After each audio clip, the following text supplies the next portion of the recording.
ओम नमो भगवते वासुदेवाय। ओम नमो भगवते वासुदेवाय। ओम नमो भगवते वासुदेवाय। ओम अज्ञानतिमिरान्धस्य ज्ञानाञ्जनशलाकया चक्षुरुन्मिलितं येन तस्मै श्रीगुरवे नमः। नमो विष्णुपादाय कृष्णप्रेष्ठाय भूतले श्रीमते भक्तिवेदान्तस्वामिनिति नामिने। नमस्ते सारस्वती देवे गौरवाणी प्रचारिणे निर्विशेषशून्यवादी पाश्चात्यदेशतारिणे। जय श्री कृष्ण चैतन्य प्रभु नित्यानंद श्री अद्वैत गदाधर शिवासादि गौर भक्तवृंद। हरे कृष्णा कृष्ण कृष्णा हरे हरे, हरे Ram Ram Ram Hare Hare.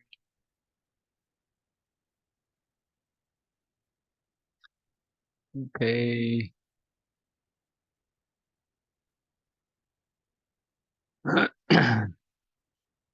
so,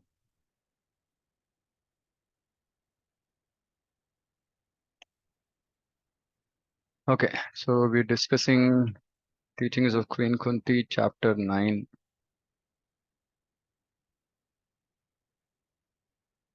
Unfortunately, those who are intoxicated cannot understand this. They think we have taken this land of America from the Red Indians and now it is our property. They do not know that they are thieves. The Bhagavad Gita clearly says that one who takes the property of God and claims it as his own is a thief. Tena eva saha. Even Sri Ishopanishad says that Ishavasyam idam sarvam. Everything is belongs to Isha, Ishvara. Everything belongs to Krishna. Nothing belongs to us. The devotees of Krishna therefore have their own form of communism. According to Krishna conscious communism, everything belongs to God. Just as the Russian and Chinese communists think that everything belongs to the state, we think that everything belongs to God. This is merely an extension of the same philosophy, and to understand it, one simply needs a little intelligence. Why should one think that his state belongs to only a small number of people? In fact, this is all the property of God, and every living entity has a right to use this property because every living being is a child of God, who is the Supreme Father. In Bhagavad Gita 14.4, Lord says, Sarva yonishu kaunteya murtaya sambhavanti yaha tasam brahma mahadyonir aham bija pradapita. I am the seed-giving father of all living entities. In whatever forms they may live, all living entities are my sons. We living entities are all sons of God, but we have forgotten this. Therefore, we are fighting. In a happy family, all the sons know Father is supplying food to us all. We are brothers, so why should we fight? Similarly, if we become God conscious, Krishna conscious, the fighting in the world will come to an end.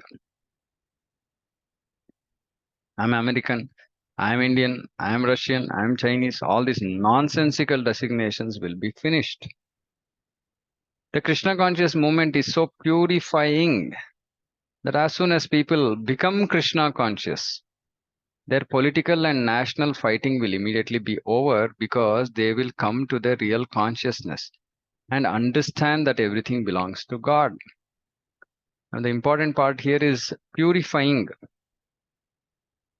Prabhupada is saying the Krishna consciousness movement is purifying. But we see that even after coming into Krishna consciousness, many of us take a long time to get purified. Purifying means what? Contamination means false ego, meaning thinking in terms of I and mine. Pure means thinking in terms of Krishna, thinking everything in relationship with Krishna.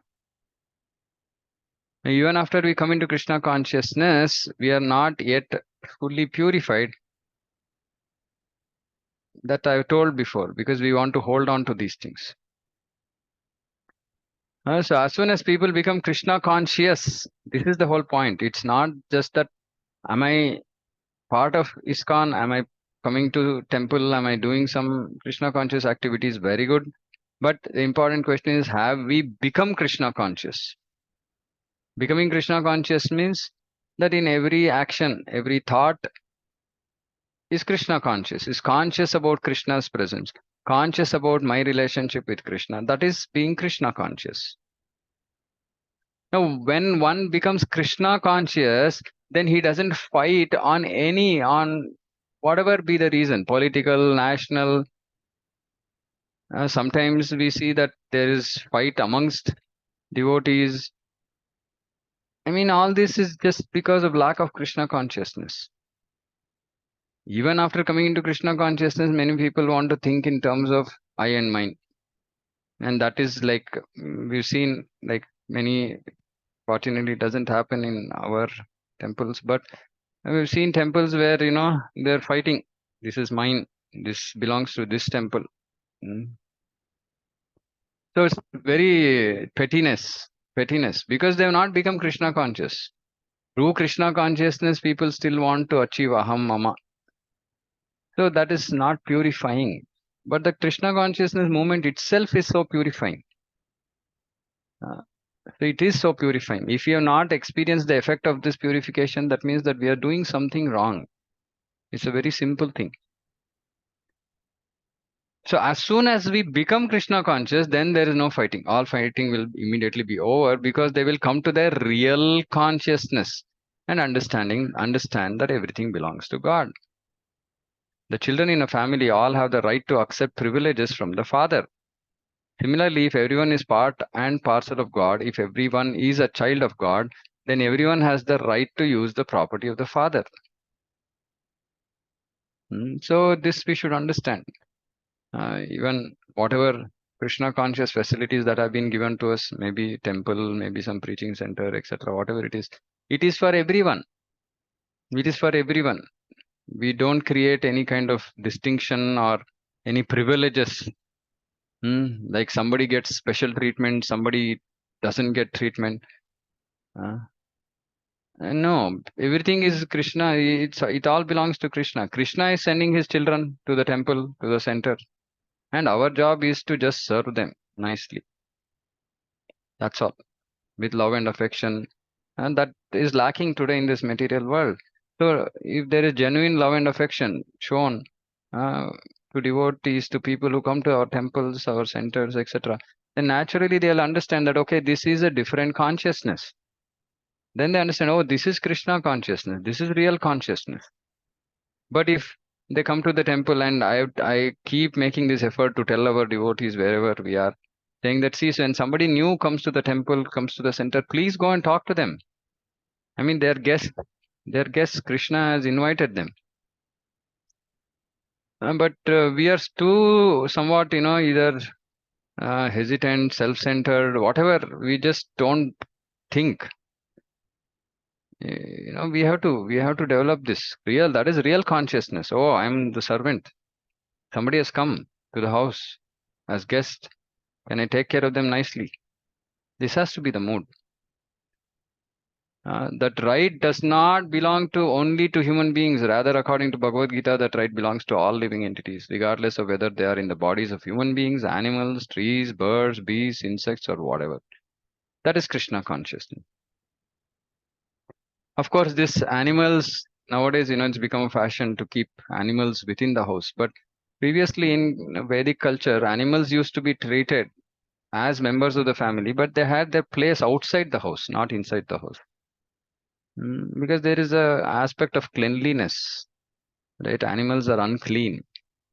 So animals are not supposed to be kept inside the house. They should be taken care, because they're also, children of God. But they have a certain place, and there's a certain way they have to be treated. That's why Prabhupada said in America when he was there, he said, see, people don't want God, so they want dog. So they don't have good relations with people, but they want to have a relationship with dog, with animals. Why? Because animals are not going to protest. So this is self-centeredness. This is not Krishna consciousness. In Krishna consciousness, we do not think my brother is good and I am good, but all others are bad. This is the kind of narrow, crippled consciousness. See, crippled. We reject, Prabhupada is saying. So when we hear these things, we should also think, okay, my consciousness also very narrow, crippled? Am I also doing my people, me, my these people are very much required for me, others are not required. Do I also create this kind of groupisms, this kind of is some kind of selfishness only, like extended selfishness is like me, mine, and then this is my set of people. Others are all, it's okay, I don't care. Crippled consciousness, narrow, very narrow. We reject, Prabhupada is saying. Rather, in Krishna consciousness, we look equally toward all living entities. And this crippled consciousness happens within language groups we've seen, right? Like, for example, there's some set of Kannada speaking people, then they will only want to talk to Kannada speaking people. Some people who are Hindi speaking, they want to only speak to Hindi speaking. And we have this practical challenge in our Holy Mouse Center. We have people who are speaking Telugu, who are Marathi, who are Hindi, different languages.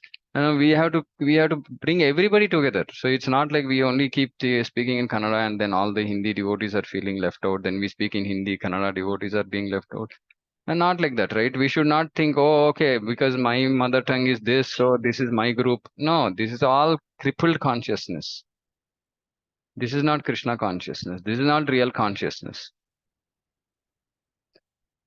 So we should broaden. We should broaden our vision. As stated in Bhagavad Gita 5.18, Vidya Vinay Sampanne Brahmane Gavihastini Suni Chaiva Swapakecha Pandita Samadarshinaha. The humble sage. Important part is the humble sage. Humble sage by virtue of true knowledge. This is true knowledge. What? Sees with equal vision a learned and gentle Brahmana, a cow, an elephant, a dog, and a dog eater or outcast. So we have to see with equal vision. Now, what is this equal vision? Equal vision doesn't mean that we go put our hand, on the shoulder of a lion and try to talk like friend. No, equal vision means just seeing that everybody is a jiva, everybody is a soul, but we have to treat based on the body. You have to treat based on the body that the jiva has acquired. That distinction has to be made, right? But just because of the body, we don't discriminate unnecessarily. Necessary discrimination is always required. Many times devotees close their eyes and stop discrimination, or saying, oh, everybody is like Uttamadhikari. No, Rupa Goswami clearly talks about 3 types of devotees, right? Kanishta, Madhyama, Uttama. So we have to discriminate, but we don't discriminate on the platform of the soul. But for practical considerations, we have to discriminate where required. But like I said, we don't keep a dog inside the house. We don't put our arms around a lion. We don't become friends with a snake. So this is not because the body, we have to consider the body. But unnecessary discrimination is not required. One who is Pandita, one who is learned, sees all living entities to be on equal level. Therefore, because a Vaishnava or a devotee is learned, he is compassionate, lokanam hitakarinau, and he can work in such a way as to actually benefit humanity. See, we have to develop this quality. We have to develop this quality. Otherwise, we cannot call ourselves a Vaishnava.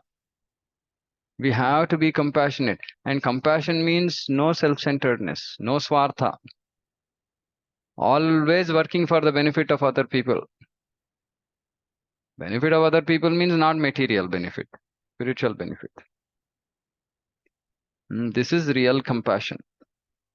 This is what Krishna and Prabhupada in his purport in the 2nd chapter, beginning 1st verse, he explains. Says that compassion to, dress of a drowning man is meaningless. So we have to show compassion, but on the platform of the soul. So many people keep arguing, saying that, oh, we have to give donation to the poor. What is the need to give donation to temples? So we have to explain to them, saying that, see, what is actual social welfare work? We give the 10 rupees to that person on the street, he might go and drink. And in fact, you now contributed to, spoiling his family further. But you come and give that same 10 rupees to Krishna, somebody will get benefited. He will get prasadam, somebody will get some other facility. Somebody was asking why we have to give money. I said, like, what is there in this material world which will run without money? Even Krishna's service, each and every anything we want to do requires Lakshmi. We have to enlighten people, saying that one simple program that we do in one of our centers every week costs us so much of Lakshmi. How will it run if there is no donations, if there are no donations? And I keep requesting all our Grahastha devotees, saying that you have to contribute. Monthly you have to contribute. Right? Because Krishna is giving you that Lakshmi, and that Lakshmi is not for your sense gratification. You should use it for your needs. But beyond that, Prabhupada so clearly says in Bhagavad Gita, excess amount, meaning beyond what you need to run your house, excess amount is not supposed to be banked. It's not supposed to be put in the bank. Of course, Rupa Goswami said 25% you can keep for future emergencies, and 25% for yourself, right? 50% has to be given for Krishna. If not 50%, at least some percentage has to be given, and that percentage is on a daily, is on a monthly basis, because monthly basis people get salary, isn't it? And this is real compassion. Compassion. Prabhupada says that supporting a Krishna consciousness movement is the biggest benefit work one can do. If one cannot directly preach, one cannot directly engage, they can support it by supporting it with Lakshmi. A Vaishnava feels and actually sees that all living entities are part and parcel of God. See, actually sees and feels. He feels and sees. And that somehow or other they have fallen into contact with this material world and have assumed different types of bodies according to different karma. Those who are learned at Panditaha do not discriminate. They do not say this is an animal, so it should be sent to the slaughterhouse so that a man may eat it. No. Why should the animals be slaughtered? See, this discrimination is the false discrimination of sense gratification. This is saying I am superior to somebody else. So Prabhupada is saying no, not that discrimination. A person who is actually Krishna conscious is kind to everyone. Therefore, one tenet of our philosophy is no meat eating. Of course, people may not accept this. They will say, oh, what is this nonsense? Meat is our food. Why should we not eat it? Because they're intoxicated rascals. Edhamanam madaha. They will not hear the real facts. But just consider, if a poor man is lying helpless in the street, can I kill him? Will the state excuse me? I may say I have only killed a poor man. There is no need for him in society. Why should such a person live? But will the state excuse me? Will the authorities say, you have done very nice work? No. The poor man is also a citizen of the state, and the state cannot allow him to be killed. Now, why not expand this philosophy? The trees, birds, beasts, and all are also sons of God. If one kills them, one is as guilty as one who kills a poor man on the street. In God's eyes, or even in the vision of a learned man, there is no discrimination between poor and rich, black and white. No. Every living entity is part and parcel of God, and because a Vaishnava sees this, he is the only true benefactor of all living beings, living entities. So we also have to see this. We have to see how people are suffering due to lack of Krishna consciousness. So what is the solution? There's only one solution, which is Krishna consciousness. Even very practically, right? Like people are suffering because of so many misdeeds they've done in their past, because of papa, punya. How do we get rid of it? Krishna says in the second chapter only, he says the answer, saying that by engaging in bhakti yoga, one can get rid of all good and bad actions. And by the process of diksha, all future karma is destroyed. Aprarabdha, kuta, sambija also is destroyed. Prarabdha, some prarabdha will remain, and that will be for our purification. And we just go through the prarabdha, tattenu kampa susamikshamano, tolerate the pain, and don't engage in sinful activities. That's all that we need to do. And Krishna, by the end of this lifespan of ours, he will take away whatever remaining karma phala and take us back. It's a very simple process. Right? So all that we need to do is we need to just stick to this process. Stick sincerely, seriously to follow this process, and we will achieve perfection. We can achieve perfection in one life. Yesterday, somebody in one class, they're saying that we might take 5 lifetimes, 10 lifetimes. I was saying, why? Why 5 lifetimes? Why left 10 lifetimes? Yeah, if you want to come back 5 times, 10 times, yeah, Krishna will say, okay, tatastu. But it's not required. Prabhupada said, in one lifetime, I will take you back. Why we don't have faith in Prabhupada? So we can go back to Godhead in one life, irrespective of what our past has been. Because the process of Krishna consciousness is so powerful. We have to simply have faith and follow it. A Vaishnava tries to elevate all living beings to a platform of Krishna consciousness. Vaishnava does not see. Here is an Indian, there is an American. Someone once asked me, why have you come to America? But why should I not come? I am a servant of God and this is the kingdom of God. So why should I not come? To hinder the movements of a devotee is artificial. Hmm? And one who does so commits a sinful act. Many a times, even today, certain devotees are not allowed in certain temples, etc., etc. Prabhupada is saying it's a sinful act. Just as a policeman may enter a house without trespassing, a servant has the right to go anywhere because everything belongs to God. We have to see things in this way as they are. That is Krishna consciousness. Now, Kunti Devi says that those who are increasing their own intoxication cannot become Krishna conscious. A fully intoxicated person may talk nonsense, and he may be told, my dear brother, you are talking nonsense. Just see, here is your father, here is your mother. But because he is intoxicated, he will not understand, nor will he even care to understand. See, this is very important. We are also intoxicated. How do we know we are intoxicated? We don't care to understand the philosophy. We just want to live however we want. We don't care. So this is intoxication. Simple. It's just some intoxication. Maybe because of my money, maybe because I think I'm learned, maybe because of whatever it is. Yesterday somebody was arguing. I read from Prabhupada's purports something, and then somebody was arguing. I said, like, see, you don't care to understand. You're intoxicated by your own knowledge, by your own so-called knowledge. We should not be intoxicated. We should care to understand. Care means we should give, we should try sincerely to try to understand what is Prabhupada saying. Why is he saying this?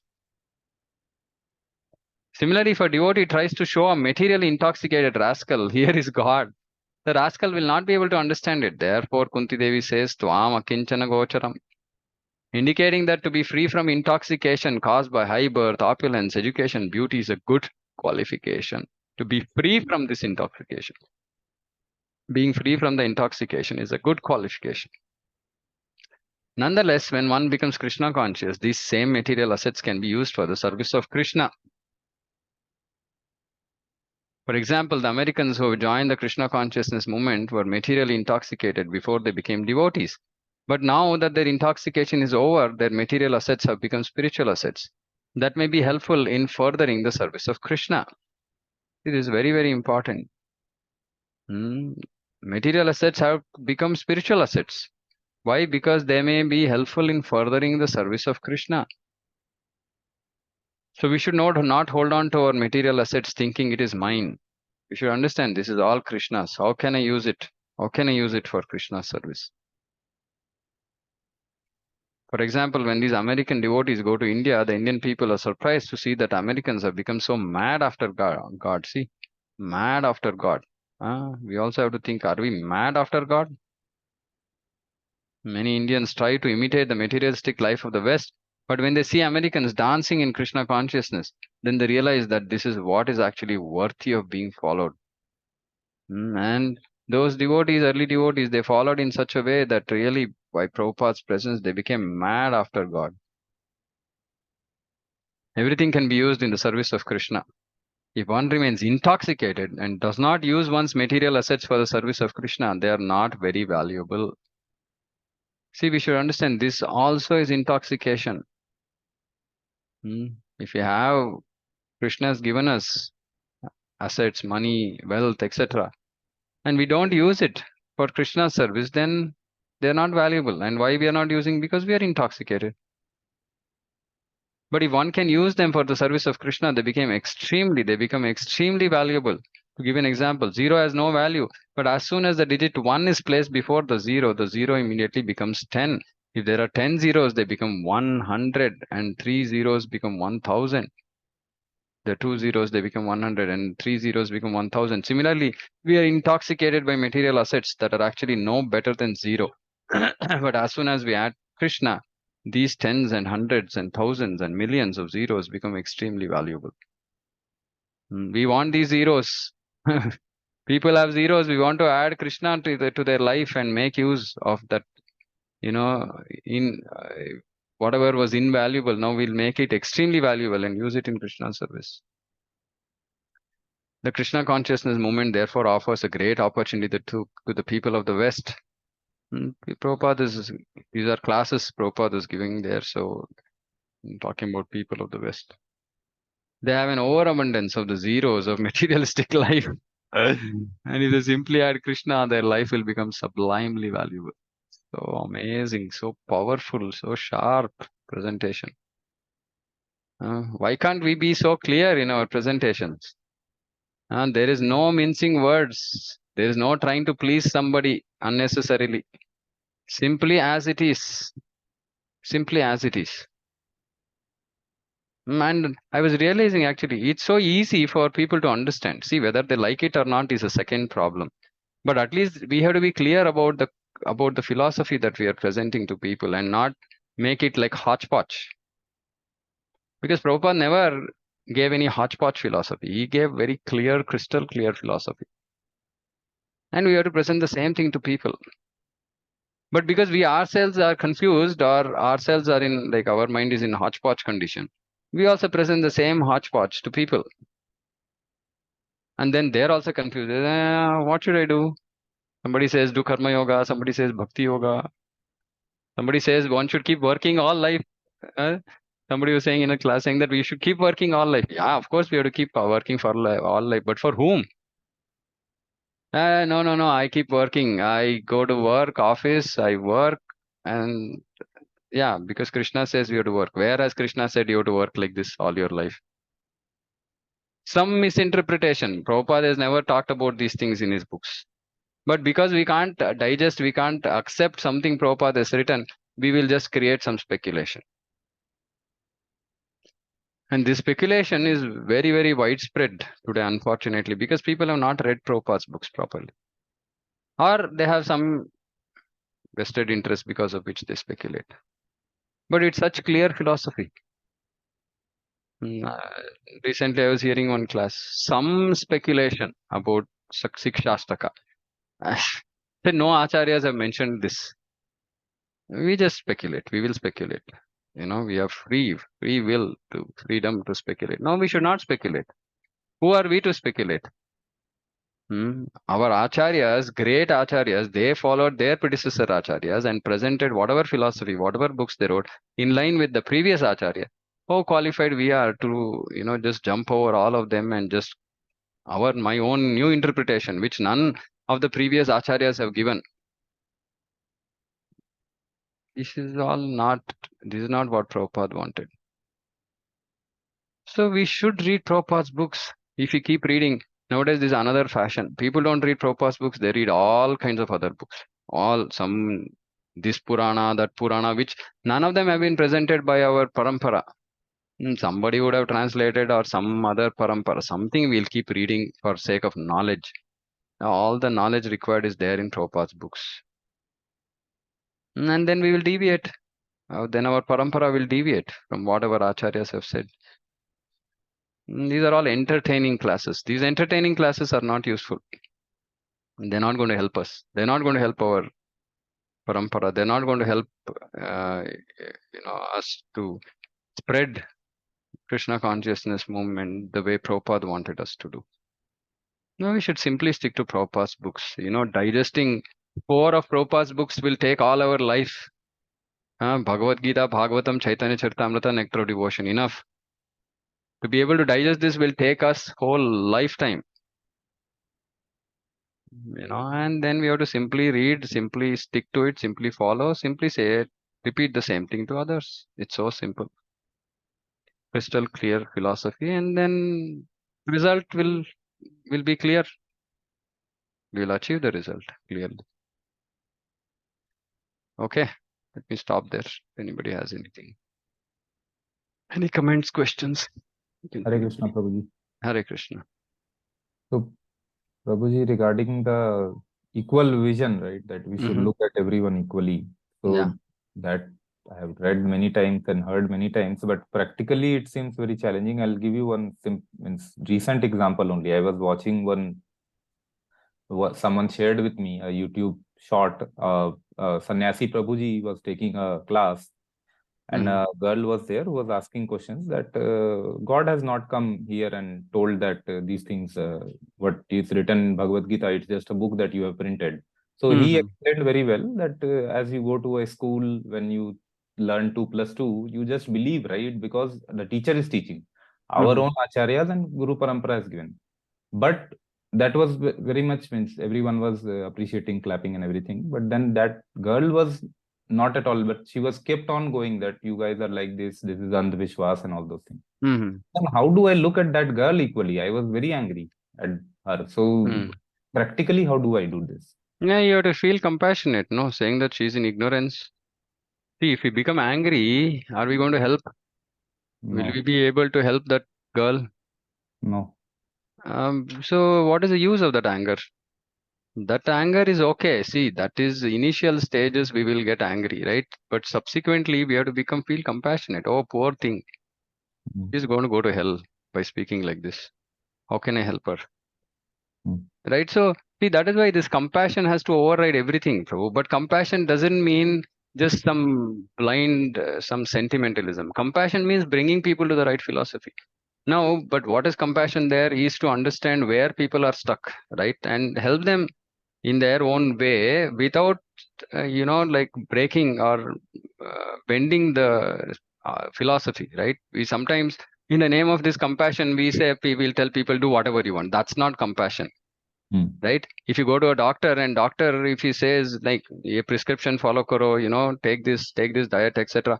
Now, if he's going to be compassionate and say it's okay, do whatever you want, how will the disease get cured?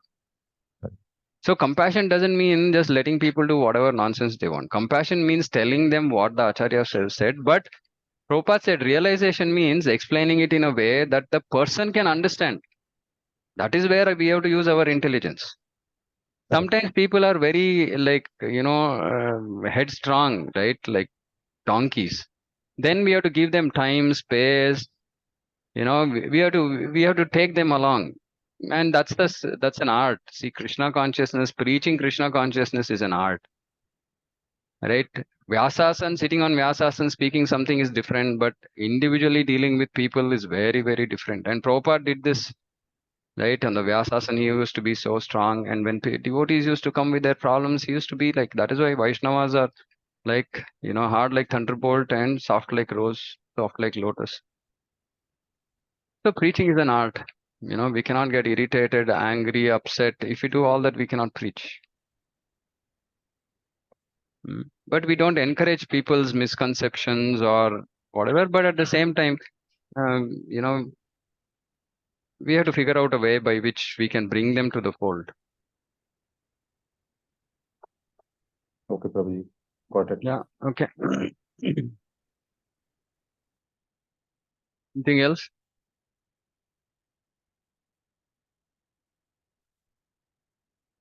Okay, and we'll close. Srila Prabhupada ki jai, vancha kalpatarubhyascha kripa sindhubhyo cha patitanam bhavanebhyo vaishnavebhyo namo namaha ananta koti vaishnavabhi. Hare Krishna. Hare Krishna. Hare Krishna.